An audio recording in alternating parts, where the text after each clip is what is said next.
بسم اللہ الرحمن الرحیم الحمد للہ وکفا وسلام علی عبادہ الذین اصطفى اما بعد فاعوذ باللہ من الشیطان الرجیم بسم اللہ الرحمن الرحیم ادعونی استجب لکم صدق اللہ العظیم وقال النبی صلی اللہ علیہ وسلم الدعاء مخ العبادہ صدق رسولہ النبی الکریم۔ قرآن مجید اور احادیث میں اللہ تعالیٰ نے دعا کے سلسلے میں خصوصیت کے ساتھ رمضان المبارک میں دعا کا اہتمام اور دعا اللہ کے نزدیک ایک قرب الہی کا ذریعہ ہے۔ رمضان المبارک چونکہ تزکیہ نفس اور تقرب الہی کا خاص موسم ہے، اس لیے اس مہینے میں دعا کی فضیلت اور قبولیت دیگر اوقات کے مقابلے میں بدرجہ بڑھ جاتی ہے۔ ہم اس وقت اس عنوان پر بات کریں گے کہ رمضان المبارک میں خدا تعالیٰ نے جیسے نیکیوں کا، بہاروں کا اور اللہ تعالیٰ کے خزانے لٹانے کا موسم ہے، تو اسی طرح اس رمضان میں خصوصیت کے ساتھ دعاؤں کا بھی مہینہ ہے۔ اگر ہم دعا کے سلسلے میں ابتدائی بات کریں تو دعا ایک عربی لفظ ہے، اس کا مادہ ہے دعا یدعو، جس کے معنی امام راغب اصفہانی رحمہ اللہ نے لکھا ہے الدعاء هو طلب العبد من اللہ علی وجہ التذلل والافتقار، یعنی پکارنا، سوال کرنا، بندہ اللہ سے عاجزی اور محتاجگی کے ساتھ سوال کرنا۔ قرآن مجید میں خصوصیت کے ساتھ دعا کے سلسلے میں اور رمضان مبارک میں دعا کے سلسلے میں اللہ تعالیٰ نے سورہ بقرہ میں آیت نمبر 186 میں جس رکوع میں اللہ تعالیٰ نے رمضان کے احکام بیان فرمائے، رمضان میں قرآن کے نزول کے سلسلے میں اللہ تعالیٰ نے بات کی، اسی آیت کے درمیان میں اللہ تعالیٰ نے ایک اپنا قول نقل کیا وَإِذَا سَأَلَكَ عِبَادِي عَنِّي فَإِنِّي قَرِيبٌ أُجِيبُ دَعْوَةَ الدَّاعِ إِذَا دَعَانِ، یعنی جب بندہ مجھے پکارتا ہے تو میں اس سے زیادہ قریب ہوتا ہوں، اور اللہ تعالیٰ خود اس پہ پکارنے کا جواب دیتے ہیں۔ تو لہٰذا امام طبرانی رحمہ اللہ نے یہ بات لکھی ہوئی ہے کہ رمضان کے اندر اللہ تعالیٰ سے دعا کرنا یہ اللہ کے نزدیک قرب الہی کا ذریعہ ہے، اور اس آیت میں بھی پتہ چلتا ہے کہ اللہ تعالیٰ نے خصوصیت کے ساتھ رمضان کے احکام کے درمیان میں اللہ تعالیٰ نے اس آیت کا لانا یہ دعا کی اہمیت کو بتاتا ہے۔ دوسری بات، ہم یہ سوچیں کہ رمضان میں احادیث نبویہ میں اس کے سلسلے میں کیا باتیں منقول ہیں۔ احادیث میں آتا ہے ثلاثۃ لا ترد دعوتهم الصائم حتى يفطر، ترمذی شریف میں یہ روایت ہے۔ امام ترمذی رحمہ اللہ نے اس روایت کو حسن قرار دیا ہے۔ فرمایا 3 لوگ ایسے ہیں جن کی دعا کبھی بھی رد نہیں کی جاتی، اس میں ایک روزے دار کی دعا، دوسرے امام عادل کی دعا، اور تیسرے مظلوم آدمی کی دعا۔ اور اسی طرح خصوصاً روزہ افطار کے وقت احادیث میں آتا ہے ان للصائم عند فطرۃ دعوۃ لا ترد، ابن ماجہ کی روایت ہے، فرماتے ہیں کہ روزہ افطار کے وقت جو دعا مانگی جاتی ہے اللہ تعالیٰ کبھی اسے رد نہیں کرتے۔ ویسے تو خطبہ شریف میں یہ روایت نقل کی گئی ہے الدعاء مخ العبادہ، کہ دعا عبادت کا مغز ہے اور اس کی حقیقت ہے، اور دعا جو ہے یہ عبادت کی تکمیل کے لیے ہے۔ اگر ہم دعا کی قبولیت کے اوقات رمضان مبارک میں تلاش کریں تو قرآن مجید کی آیت سے ہمیں یہ بات ملتی ہے وَبِالْأَسْحَارِ هُمْ يَسْتَغْفِرُونَ، خصوصاً سحری کے وقت میں صحابہ کے اوصاف میں اللہ تعالیٰ نے بیان فرمایا وہ اللہ سے معافی مانگتے ہیں۔ اور دوسرا خصوصیت کے ساتھ وقت وہ روزہ افطار کے وقت ہے۔ سیرت فاطمہ میں لکھا ہوا ہے حضرت فاطمہ رضی اللہ تعالیٰ عنہ بہت ہی اہتمام کے ساتھ، بلکہ بعض روایت میں یہ بات ملتی ہے کہ مستقل کسی کو اطلاع کر دیتی کہ مجھے مغرب سے پہلے اللہ سے مانگنا اور اللہ سے دعا کرنے کے سلسلے میں مجھے توجہ دلاؤ، خصوصاً رمضان میں اور روزے دار ہونے کی حالت میں۔ تو لہٰذا ہمیں دعا کی فضیلت اور دعا کے اوقات کا خاص لحاظ رکھنا چاہیے۔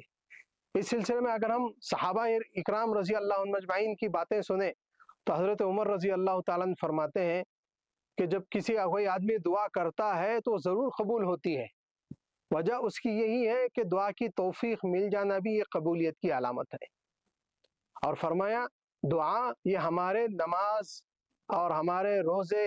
ہماری جتنی عبادتیں ہیں ان کے اوپر ایک فائنل مہر لگانے والی ہے، یعنی اس کے جیسے آدمی کام پورا ہونے کے بعد دستخط کرتا ہے اور کام کی تکمیل کے اوپر ایک بھروسے کی چیز لکھتا ہے، تو اسی طرح فرمایا دعا کرنا بھی یہ اسی طرح ہے۔ اب ہم اس سلسلے میں ائمہ اکرام کے اقوال کو بھی دیکھ لیں۔ امام غزالی رحمہ اللہ نے لکھا ہوا ہے کہ دعا سے آدمی کا دل صاف ہوتا ہے اور اللہ کے قریب ہوتا ہے۔ ابن تیمیہ رحمہ اللہ نے خصوصاً رمضان کے سلسلے میں دعا کی قبولیت کے سلسلے میں فرمایا من لازم الدعاء فی رمضان فقد فاز بخیر عظیم،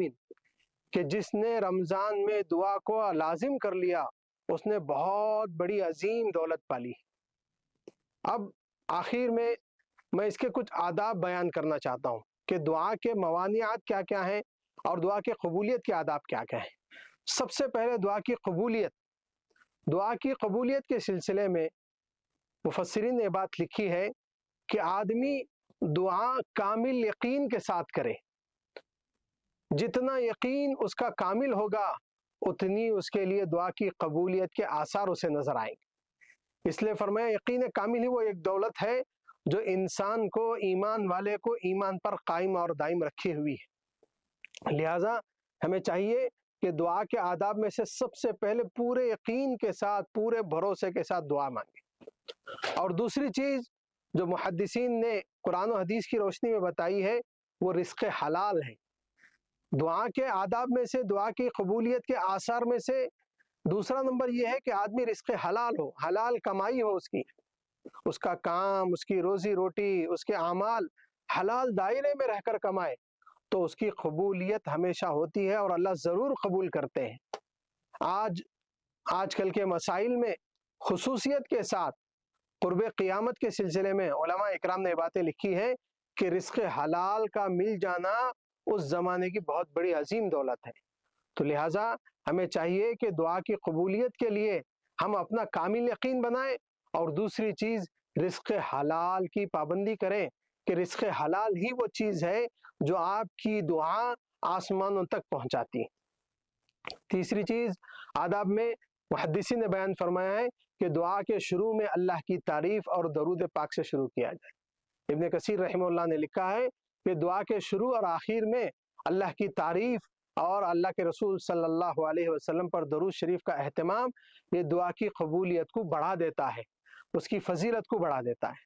تو لہٰذا یہ آداب میں سے ہے کہ دعا کے شروع میں اور آخر میں اللہ کی تعریف بھی ہو اور درود شریف بھی ہو۔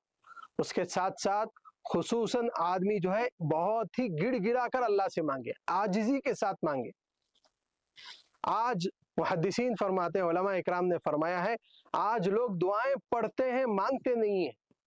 آپ نے دیکھا ہوگا کہ کوئی مانگنے والا کتنے درد دل کے ساتھ مانگتا ہے، جب وہ مانگتا ہے تو دینے والے کو بھی ترس بھی آ جاتا ہے، اور بار بار مانگتا ہے تو اس کے دل میں کچھ نہ کچھ پیدا ہو جاتا ہے۔ وہ کہتا ہے کہ سامنے والا اگرچہ کہ صحت مند نظر آ رہا ہے، بہت کچھ اس کے سامنے حیثیتیں نظر آ رہی ہیں، لیکن اس کے مانگنے کے اندر اتنی طلب ہوتی ہے کہ جس کی وجہ سے وہ دینے کے لیے ضرور تیار ہو جاتا۔ تو اسی طرح دعا کے آداب میں سے ہے کہ آدمی جو ہے بہت ہی الہا و زاری کے ساتھ، عاجزی کے ساتھ، بہت ہی اللہ سے گڑ گڑا کر، حضرت صدیق اکبر رضی اللہ تعالیٰ عنہ کا مقولہ ہے کہ اگر تمہیں رونا نہیں آتا تو کم سے کم رونے کی صورت تو بنا لو۔ تو آدمی دعا کو کیا ہے، خصوصاً رمضان مبارک کے اوقات میں عاجزی کے ساتھ گڑ گڑا کر اللہ سے دعا مانگے گا تو اللہ ضرور قبول کریں گے۔ اور دعا پڑھنا نہیں ہے، دعا مانگنا ہے۔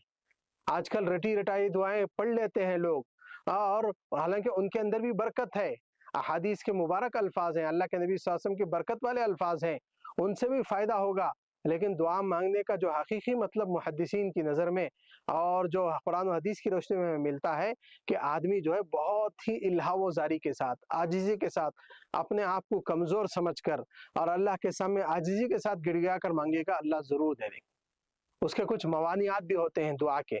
دعا کے موانعات کیا ہیں؟ جیسے جیسے آداب ہے، یقین کامل ہے، اس کے خلاف غفلت ہے کہ آدمی یہ نہ سوچے کہ میں تو دعا کر رہا ہوں، ہو گیا تو اچھا ہے، نہیں تو نہیں، ایسا نہیں، بلکہ پورے یقین کے ساتھ مانگے۔ اور دوسری چیز، ہم نے رزق حلال کہا ہے تو آدمی حرام کمائی سے، حرام چیزوں سے، حرام باتوں سے بچنے کی کوشش کرے۔ وہ جتنا وہ حرام کمائی سے بچے گا، اللہ تعالیٰ اتنا اس کے دعا کی قبولیت کے آثار اسے خود دکھا دے۔ اور اسی طرح فرمایا کہ آدمی جو ہے خصوصیت کے ساتھ، پورے آداب کے ساتھ دعا مانگے۔ اور اس کے موانعات میں خصوصاً آدمی جو ہے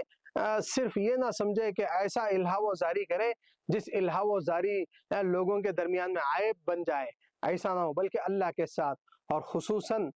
رمضان مبارک کے اوقات میں ہم لوگ تہجد میں اٹھتے ہیں، سحری کرنے کے لیے ہیں،